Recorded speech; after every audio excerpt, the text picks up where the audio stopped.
নির্বাচন শেষ, জয় পরাজয়ের হিসেব একপাশে সরিয়ে রেখে এবার নিজেদের দল গোছাচ্ছেন নেতারা। এই আলাপের বাইরে নেই এনসিপিও। দলকে আরো শক্তিশালী করতে পদত্যাগ করা নেতাদের ফিরিয়ে আনার প্রক্রিয়া শুরু হয়েছে। ২৬ ফেব্রুয়ারি একটি বিশেষ বর্ধিত সভা ডেকেছে এনসিপি। সেখানে দলের ভবিষ্যৎ রূপরেখা নিয়ে গুরুত্বপূর্ণ সিদ্ধান্ত আসতে পারে। সদ্য সমাপ্ত সংসদ নির্বাচনে এনসিপির ৩০ জন প্রার্থী অংশ নিলেও তৃণমূল পর্যায়ে শক্তিশালী সংগঠন না থাকায় অনেক জায়গাতেই তাদের বিপাকে পড়তে হয়েছিল। এই দুর্বলতা কাটিয়ে উঠতে এখন মরিয়া দলের শীর্ষ নেতারা। বিশেষ করে নির্বাচনের আগে দল ছেড়ে যাওয়া জ্যেষ্ঠ যুগ্ম সদস্য সচিব ডক্টর তাসনিম জারা, যুগ্ম আহ্বায়ক খালেদ সাইফুল্লাহ এবং তাসনুবা জাবিন সহ সারা দেশের নেতাকর্মীদের আবারও দলে ফেরানোর চেষ্টা চলছে।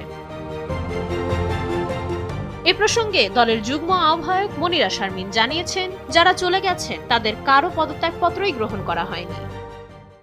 আমাদের দলের পক্ষ থেকে আমরা সবসময় বলেছি যে যেই পদত্যাগপত্রগুলো অনেকে দিয়েছেন, জমা দিয়েছেন, সেগুলো একসেপ্ট করিনি। আমরা সেই জায়গা থেকে যেই আসলে আসতে চায় দলে, উই আর ওপেন, আমাদের অসুবিধা নাই এবং আমরা চাই যে সবাই আসুক দলে। এই নির্বাচন পরবর্তী সময়ে অনেকেরই একটা বোধোদয় হচ্ছে, অনেকের বাস্তবতা, সেই সময়ের বাস্তবতা এবং পরবর্তীতে নির্বাচনকালীন বাস্তবতা এবং নির্বাচন পরবর্তী বাস্তবতা দেখে অনেকেই খানিকটা তাদের যে অবস্থান ছিল, শক্ত অবস্থান ছিল দলের বিপক্ষে, সেই জায়গা থেকে অনেকেরই বোধোদয় হচ্ছে, অনেকেই ভাবছেন যে হয়তো আবার আসবে।